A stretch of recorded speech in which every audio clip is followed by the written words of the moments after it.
Hi, good evening, everyone. Welcome. I am Saya B. Hagan, survivor, author, mental health counselor, and wellness advocate. Tonight, we are starting our healing conversations, and I will be bringing our guest on, Elise Washington.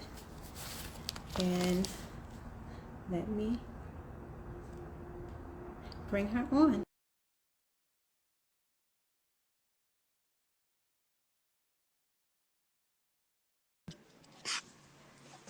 Hi, good evening. Hello. How are you? I'm okay. Good. Can you hear me? Yes. Can you hear Okay. Yes, I think we are good to go. So, how are you this evening? Good evening. me? I'm fine. Just trying to set this up so that I can see you and you can see me. Yes, Okay. I can see you much better now. Okay. Is this better? Yes. Okay. All right. So, welcome everyone. I am with Tika Speaks. So, we had some difficulty last week. We were supposed to start this conversation last week, but unfortunately, Ms. Washington was not feeling well. So I came on and I did some explanations about what had happened. And so we are happy to be back with you this evening. So, Ms. Washington, welcome. Thank You you. are our first guest on Healing Conversation. So I am just going to ask you to share a little bit about yourself. So, good evening, everyone. I am Elise Washington. I'm the author of Tika Speaks. I am a teacher, a New York City public education teacher. I teach in Brooklyn at PSIS 308. This year is actually my 24th year teaching. But it's Wow. It's actually my fourth year, though, teaching 3K, which I can definitely say by far is one of my favorites. Hmm. I'm a mom, I'm a godmother, I'm a friend, I'm a wife. And my book, Tika Speaks, actually sat on my desk for about 9 years. And once the pandemic happened, it awakened me, it awakened the story. And I was able to just do what needed to be done to get the information out there. I did some research as far as Hmm. publishing and illustrating. I took a book writing class with Tiana Smalls, and then I found my beautiful, wonderful illustrator, Tyrus Gaucher. Yeah, that your illustrator is awesome. So I actually have Tika Speaks with me, and I'm just going to tell a little bit of the story of how we met. So we have a mutual friend who does a book fair every year, and that's when I was able to actually see Tika Speaks for the very first time. And one of the things that I love about the book is the special education resource. So, as an educator myself, as a school counselor, um, I was really excited to see this special education resource because part of my job is primarily working with children who have IEPs and children who have special needs. I also I'm just waving at a couple of people. Hey, good evening. Um, I also wanted to just even comment on what you said about during the pandemic, right? So I think a lot of things were awakened during the pandemic. One of the things that I noticed as we started to come out the pandemic, there was a slew of people who had been working like behind the scenes. It was just something about the pandemic that that there was a lot of things that was birthed out of the pandemic. So there was a lot of bad things that happened. We know that we experienced a lot of losses, but there's also some wonderful things that has happened. So good evening, everyone. Thank you for joining us. So we are going to get right into it and tell us about the story behind Tika Speaks and how did it come about. You already shared that it was sitting on your desk, but the pandemic kind of like um, catapulted you into really getting this done. So tell us about the story behind the book. So, Tika Speaks is actually a story based on my real life daughter, whose name is Therese. Once she was born, I became not only her advocate, but I became her mom. Sorry, not only did I become her mom, I became her advocate.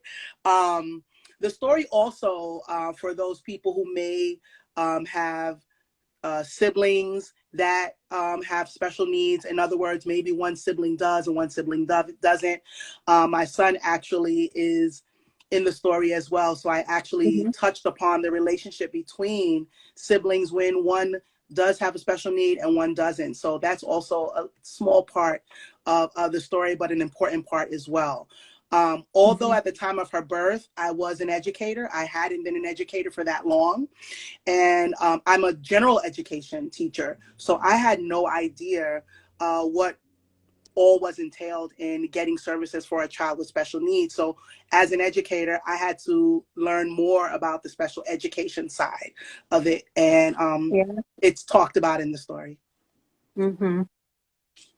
Absolutely. And like you said, even as an educator, you had to learn more about the special education side. So imagine how our parents feel, right? Who are not educators, who are have all these questions about their children. When the school may say, "Oh, your child needs so and so support services. We want your child to have an IEP." So we know that it is really confusing, and it could be very overwhelming for parents. So that's one of the reasons why I mentioned the special education resource that is a part of the book. With that being said, why do you think it's important that you birthed Tika Speaks? Why do you think, who do you think was your target audience in creating this book, and the importance of it? Well, as a parent, especially your first child doesn't come with a rule book. Uh, you don't know what you're doing, how to do it. And I wanted to create a story that children can fall in love with, but I also wanted to leave a special gift for parents.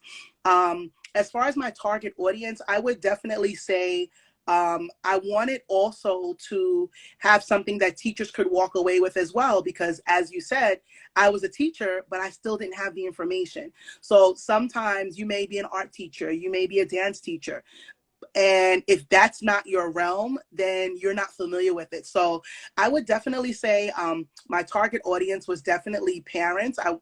Parents are the ones who buy the books for the children, and Yeah, teachers as well, because I was both of them, a parent and a teacher.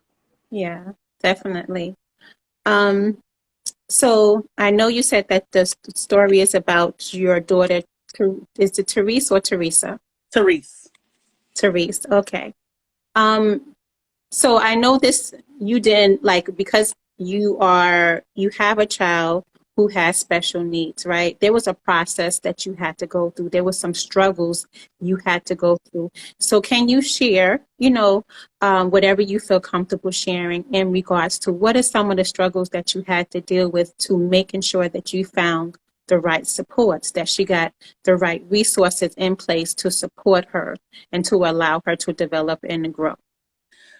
So ultimately, Therese wound up in private school, but Mhm. initially she wasn't in private school. She was in public school.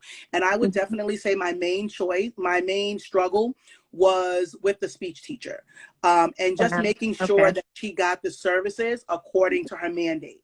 When children are given services, they have what is called an individual education plan. And a lot of times I found that she wasn't being serviced according to her individual education plan, which was 4 times a week, 1-to-1, which definitely is a high mandate.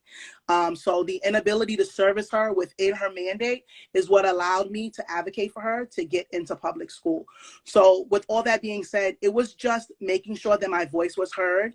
And on a side note, I created a binder, and I would ask Therese every day, did you see your speech therapist? What went on in speech therapy? And I kept a running log. And then after about 3 or 4 months, I went into the school like, hey, this is, she's not being seen according to her mandate. And this is not helping her overcome or assist in her articulation and her speech. And from there, I was able to get her reevaluated and get her into one of the best private schools in Queens. What was it about the speech services? And I know I heard you say that she wasn't being serviced properly, but why was for her case, why was speech services so important? Because I know it may be different for another child, but for her, why was speech services so important for her to continue to develop and to learn? So Therese is actually developmentally delayed. That's what she Hmm. was initially labeled as, but Okay. her delay was with her speech. One of the things that the speech therapist would always give me as an excuse was that her mandate was so high and that sometimes she just didn't get a chance to pick her up. But as we all know, when you have an IEP, this is a law abiding document. And I wasn't accepting that as an excuse. You can't just tell me I didn't get a chance to get her today. So with her missing out on those services, which we'll get into later on, I had to decide that I wasn't just going to leave it up to the public school educational system. And as I'll talk about later on, what I Yeah. decided to do because of that. Yeah. We're definitely going to talk about that later on, and I'm definitely going to just put it out there with we're going to address it with a bit discretion because both of us are employees with Department of Education. So let me say that, and we need our wonderful job, Yes, right? yes. And of course, not So, every school or every situation and not every school is the same. is the same. Yeah. I just want to recognize one comment that's in the chat. And Resilient Bridges says this is so important. Advocacy starts at home. And just to add to that, it is so important if you, for all parents, but particularly if you are a parent with a child with special needs, that you advocate for your child, that you know what his or her rights are. If you don't know, try to connect with somebody, ask your child's school, go on the DOE website. There are all kinds of resources. Pick up Tika Speaks book because that's why the special education resource guide is there to help and assist you. So it is important that you advocate. And if you don't know, ask questions and don't stop asking until you get the answers that you need. I agree. Um, so I just want to move on and talk about further of the supports. What do you think the fact that you advocated for Therese and that she's now in a private school or she ended up going to a private school, what do you think the differences of support, her having that support, her having that regularly scheduled speech services, right? What do you think the difference it made in her life? Well, early on, I decided that I wasn't going to rely on the supports given within the New York City public school system. I took Mm-hmm. her on my own throughout my, with my insurance, 3 nights a week for Mm-hmm. 5 years to an agency for additional speech lessons. And that would go with whether you had a child who doesn't have special needs. Like when you're doing homework with your child, you can't just rely on the work that the teacher gives you. You have to take your child out to museums. You have to take your child. I always say the best classroom is the classroom without ceilings. So your Mm-hmm. child has to go to the park. Your child has Yeah. to go on vacations. So it's not Yeah. only what the teacher is teaching. So whether it be the speech therapist or whether it be the regular teacher, I decided that I was going to do more outside of school. And those lessons, I feel, gave her confidence and valuable lessons needed to aid in her articulation growth. When she was doing her speech therapy, she was one-to-one. She wasn't inside the class. It wasn't push in, but I wanted her to be able to experience things outside of the classroom. When she did speech therapy, she was sometimes in a group. And it just made a world of a difference for her in her development eventually. So not only did you advocate for her to have the services at a private school, but you went above and beyond and you went to give her services outside of school. Can Yes. you share a little bit of why you made that decision? Um, well, the services that she were getting in school wasn't consistent. And then I also wanted to see growth quickly. And if you're not getting seen consistently, and then we also have to keep in mind that school is only 5 days a week. We have Mm-hmm. vacations. I wanted to see her grow at a consistent rate. So I felt that giving her the opportunity to do that outside of school would show growth at a faster pace. Most of the times, from my experience, I've seen my children, my students, I call them my children, I've seen my Yeah. students flourish with the services inside the school, but they don't flourish as quickly as if you get those services outside, or even as well as if you take them to those classrooms with no ceiling. Sometimes going to a museum every weekend, going roller skating, going in the park, having those conversations outside of the classroom can also offer the push that children need sometimes, so that the services that they're getting can eventually be depleted, because the whole purpose of special education is to give them some guided support so that eventually they Mm-hmm. don't need an IEP. Yeah. So when you decided to give her the outside support, was this when she was still at the public school and she wasn't getting it consistently, and then Yes. you later found a private school And which I still for kept her? her. I still kept her in speech You still therapy for a kept couple her. of years there. And Okay. eventually, because her school was actually a school that was speech based, Mm-hmm. I found that she didn't need it. And a lot of times, the activities that she was participating in school, her speech teacher and the teachers were all, I guess one might say the curriculum had an underlining speech basis. So Okay. after about 5 or 6 years, those late nights, 3 times a week, I gave them a rest and I let her school do its work. Got it.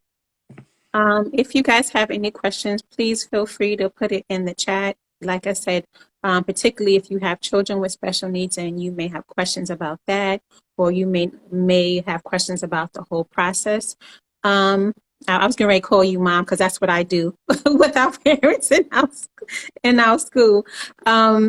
But tell us a little bit about the private school process. Like, so I know you said you were able to advocate for her to go to a private school. So can you say a little bit more about that?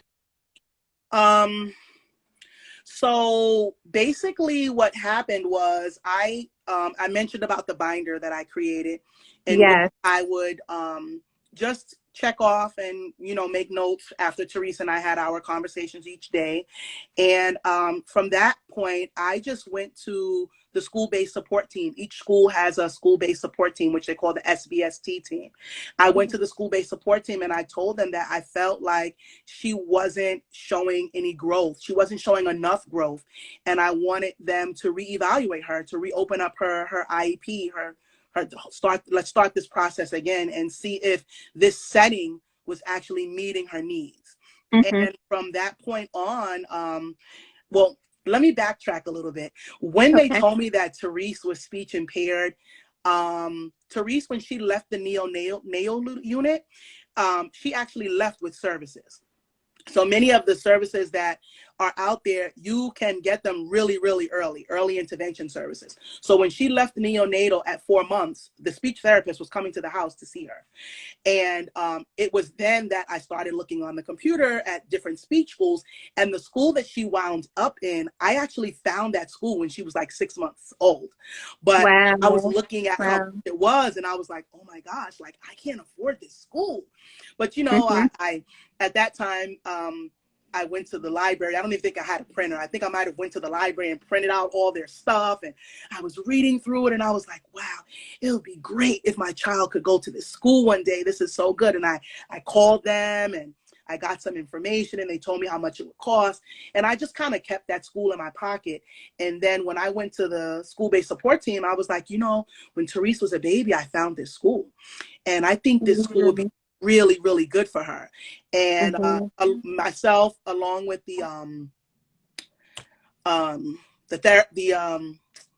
evaluator, I can't think of what her The school title, psychologist? the school psychologist. Yeah. I showed it to her, and she kind of just helped me along, and we got her in the school. And it was kind of just like a blessing in disguise. I always say that because of all of the blessings that I have bestowed on other people's children, that my child has been blessed in return. And she was able to actually get into that same school which at the time was really scary. It was out in Glen Cove, Long Island, and Wow. she was 7 years old, and Uh-huh. we lived in Brooklyn at the time, and she was getting on the bus, a 2-hour ride, but I said a prayer and it worked itself out, and she went. The school has 3 campuses. She moved from each campus all the way up until high school. Wow. There's a question in the chat. Thank you for sharing that. Another question about the binder, but I'm going to hold that and I want to take Resilient Bridges' question. She said, "Did you need an advocate or an education attorney?" I actually did have an advocate. When Okay. I tried to help someone out later on in the years, I was told that they didn't have any educational advocates. But at the time, I went through an agency, and I actually did have an educational advocate. Which, and thank you for reminding me of that, Resilient Bridges. I actually, well, let me Yep. backtrack. Backtrack So because we want to before, hear about that advocate. yeah, Yep. before Therese went to public school, I was in denial. One thing Okay. that I must say is that when you have a child with special needs, it's hard. It's hard to accept that your child is different from other people, from other children.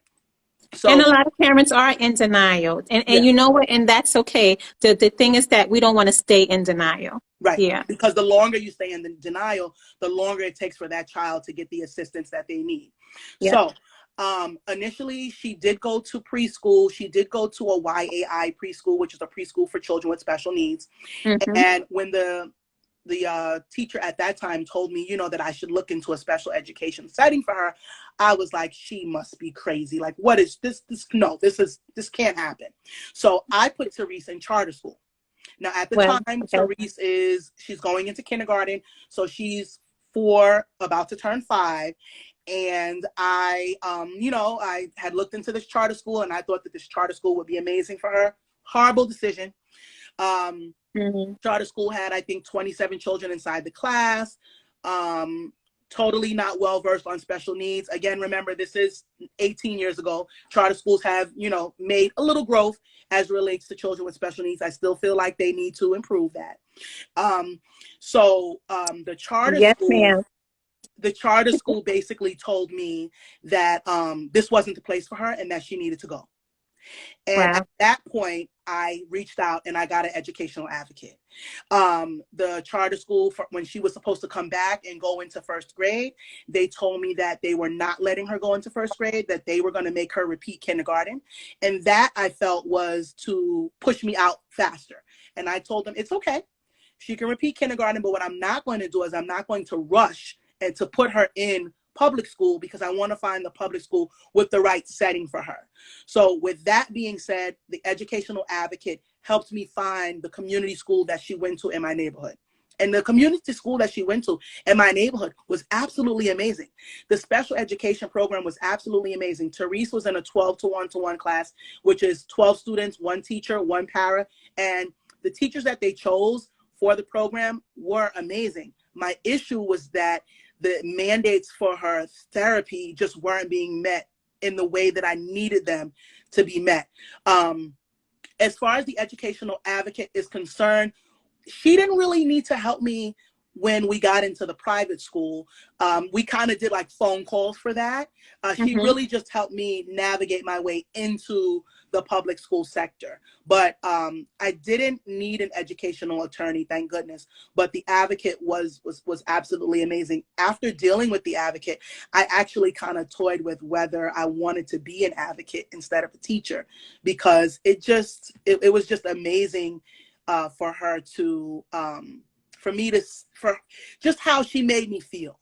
She Mm-hmm. made me feel like it was okay, and it Mm-hmm. was going to be okay, but I needed to educate myself on everything that was out there for Therese, and that Therese was eligible for. Um, and I thank you for explaining the 12 to 1 because there may be some people who don't understand what that means. I want to backtrack for a little bit. Tell what made you, we understand now why you did it, but what made you at the time create this binder or come up with a binder? Um, Most people who know me, if you know me really well, one of the first things you're gonna say is that I'm just like super organized. And A binder just meant to me that it would lend to my organization.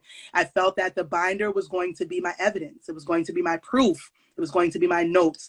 Back then, no one walked around with a cell phone. You couldn't write notes inside your cell phone. So, you know, if it wasn't a notebook, it was a folder. If it wasn't a folder, it was a binder. And as you see in the story, Tika Speaks, one of the things that I thought was really, really important was that she has a notebook. And that was one of the things that I really, really wanted to show, is that you have to take notes. You have to walk around with your binder. If you don't have your binder, you have to take notes on your phone. Every meeting that I go to this day, whether it's on Zoom, I take my notes. It's my evidence. You have to have your evidence. And then a lot of times you're overwhelmed with terms and words, and it's hard to remember them if you don't have them written down somewhere. So that binder, it was kind of just like, it was my evidence to show that she needed more than what the school could give her at the time. Thank you for that. If I remember correctly, you did mention about the speech teacher in the book, correct? Can you Yes. talk a little bit about that? So let me tell you about that. So that speech teacher in the book, I didn't want to show that speech teacher in a negative light. So the speech teacher in the book actually is one of my really good friends who I lost over the pandemic to metastatic breast cancer. Her name is Jasmine Charles. And I wanted to find a way to play tribute to her, because not only were we friends, she was actually a really good teacher, and we met as teachers. So the speech teacher in the book is totally not the speech teacher that Therese actually came in contact with. While she did do speech outside, we actually met our first speech teacher of color, whose name is Raquel, who was mentioned in the book. I would love to get in touch with Raquel one day, but she was actually the first speech teacher of color. She was actually the last speech teacher that we had through my insurance that actually serviced Therese outside of school. So that speech teacher in the book is like really extra special to me. Thank you. And I think that's a beautiful tribute. I think resilient. Bridget said, "It sounds like you would be a great advocate." I think you are a great advocate, even with this book.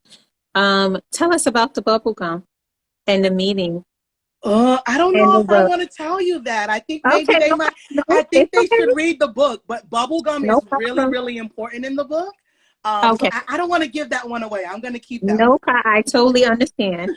Um, So through this process of having to have an advocate and keeping a binder and providing extra services or making sure that she had extra services, what are some of the things that you learned going through this process? I would say some of the things that I learned. I would say that telling our story, um, of how we overcame and how we're still overcoming, will also one day become someone else's survival guide. So Mm-hmm, it's okay to share out and not hold everything to yourself, because what you're sharing could also be someone else's jewel or their struggle that they need. I raise my voice at many times, not as to shout at others, but just so that I could be a voice for my child. So it's okay to raise your voice, mm-hmm, because your child can't do that. mm-hmm. So I would say that would be one of the poignant lessons that I learned, that it's okay to speak up, and don't be afraid to speak up and question what's going on and inquire about what's going on. Yeah, you are your child's biggest advocate. You are your child's biggest advocate. And it's important that your voice is heard. Thank you for that. I was going to ask you, what do you want parents to take away? But it sounds like you shared that already. Um, Well, actually, I have a takeaway. okay. I would say that the moment you receive a diagnosis, make it your mission to um, become an expert. Mm, Learn everything that you need to know so that you can help your child. Every child is gifted. It's just how they unwrap their package as far as the time is concerned. Embrace the unique way that your child is blooming, even if it's not in the garden that you imagine. But definitely, I would say become an expert. The same way you become an expert at your job if you are a receptionist, the same way you become an expert at your job if you're a supervisor at a hospital. Become an expert for your child so that when people are saying words, giving you terminologies, giving you diagnoses, so that you are able to ask questions about what they're saying. Thank you. Um, what are some simple tips that you can give to parents, to people in general who engage children with special needs? So, because we work for the DOE, we know how to engage children who may have special needs. So, what are some tips that you want to give to parents in general, whether they have a special needs child or not? Again, can't say it enough. Ask questions. Ask questions, ask questions, ask questions. The stupidest question I always say is the question that you do not ask. So definitely ask Mhm. questions. Seek advocacy. I love when you opened up how you said, like, go to the school, see who's in the school who can help you. Buy a copy of Tika Speaks. Like the resource guide in the back is definitely invaluable. And again, when I navigated this way, there was no Google. We walk Mhm. around with this phone and it teach to this even now. I Google stuff, whether it be Therese related, whether it be Tika related, whether it be Wonder Teacher Washington related. Like I Google everything. Like it's amazing that we now walk around with mini computers in our hands. So definitely use Google. Get second opinions. Don't just agree with what the first person says. Get a second opinion. And if your child is being serviced, if your child is about to be serviced, speak up. If you have a question, ask questions. I remember when I sat at that IEP meeting with Therese, her advocate advocated for Therese to have the 4 days a week. I didn't know any. I was like, oh, she's going to have speech therapy. Yes. And the advocate Yeah. requested for her to have 4 times a week, which was a high mandate. But I was speaking to one of my friends today, and one of the things that she was mentioning, I'm not sure if she's in the comments, but she was saying that we have to be mindful that the IEP is not written for the school, but for the student. So sometimes IEPs are written so that it's convenient. And I say that loosely for the school because, they may only have one speech therapist. They may have 25 kids who need speech therapy, but that's not your problem. Like, honestly, like how many speech therapists they have, if they have enough time to service your child, like that's not your problem. That's something that the school has to take care of. And whether you realize it or not, if they don't have enough speech therapists on site, that's when another speech therapist from the outside can come and service your child. So definitely just ask questions, speak up, and more than anything else, don't rely on the school only to educate your child, whether it be therapy, whether it just be through regular education. Parents are not only their child's first advocate, but they're also their child's first teacher. Yeah. You said so many powerful things, and just even the last things that you have said. So, just to even add to that, um, if your child has an IEP, make Mm-hmm. sure that you are present, whether it's over the phone or in person when they have their annual review. Every child who has an IEP, they have an annual review every single year. Every 3 years, they have something called a triennial, and where they have to be evaluated, a full evaluation over again. Don't just take advantage like, oh, my child already has an IEP. I don't need to be present. I don't need to show up. That is not true. Make sure you are involved in that. Um, and I just wanted to speak to what your friend has shared in regards to the IEP is written for the child and not the school. And that is so important and that's so true.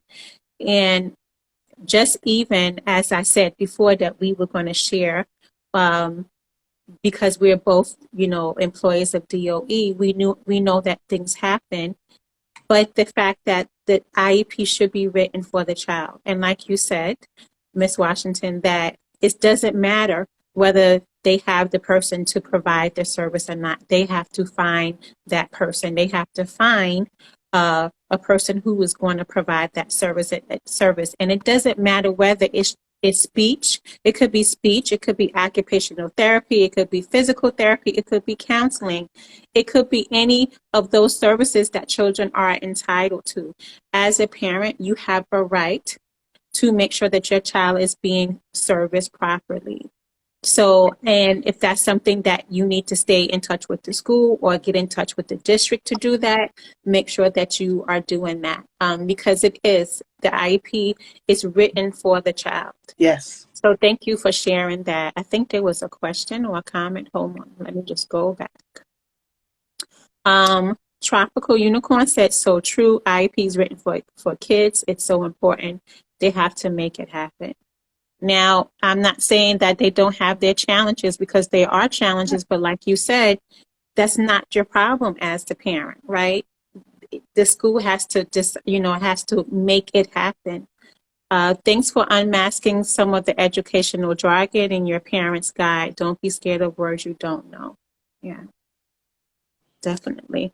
So, how would you describe, right? You said so many things in regards to having a special needs child and being a parent advocate, right? How would you describe being a special needs parent? How would you describe it to someone if someone says, hey, what does it mean to be a special need parent? I would say it's like a secret world. Um, you're going to see things that you've never imagined. You're going to encounter rudeness. You may even encounter discrimination, but you're also going to witness so many everyday miracles, and you'll know it.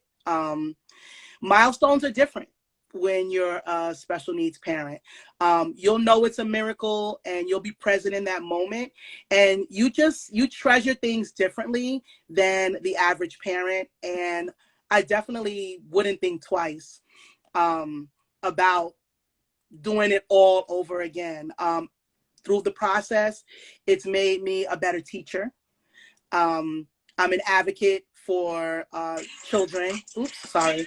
I'm an I'm an advocate. I'm an advocate for children in my class who have special needs. Um, I've become a therapist for parents who are struggling with accepting that their child has special needs. But most of all, like, just watching the growth of my child come from being born at 1 pound, 10 ounces, and, Yeah. every day going into the neonatal unit, watching, frankly, other children die while she was in there, but knowing that she made it and she's still making it is just amazing. Yeah. Thank you so much for that. That's awesome. So as we wrap up and we bring this to a close, I want you to just share where people can find you, where they can find your book, any information that we need to know about Tika Speaks, any upcoming events, any exciting news, anything that you want to share. Just take the Ooh. opportunity, and even if you guys still have questions, you can put it in the chat. But we just want to give you the opportunity to share everything that is going on with Tika Speaks. Okay, so as far as ordering Tika Speaks, definitely you can order directly through me. My Zelle, my Cash App, my Zelle is 929-293-4518. My Cash App is Tika Speaks. If you want to use your credit card, you can get it Okay, online. wait. I need you to say it again because I'm going to write it in the chat. Oh, okay. 929. So my Zelle is 929 Mm-hmm. 293 4518. And my Cash App is Tika Speaks.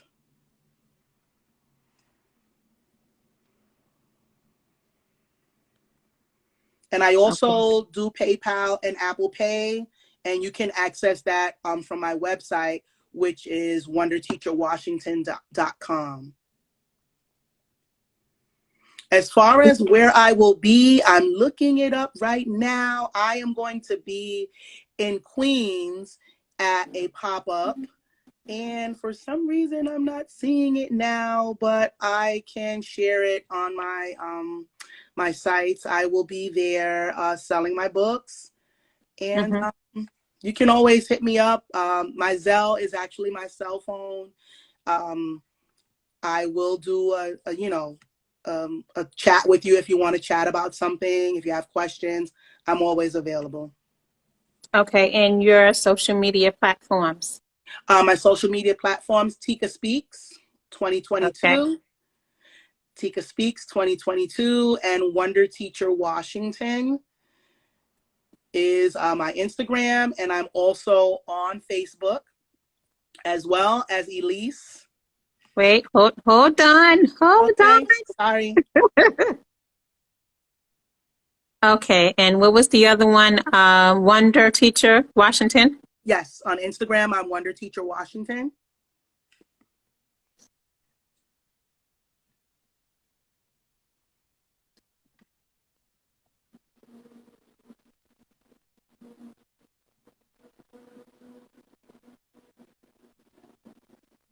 And this is Instagram.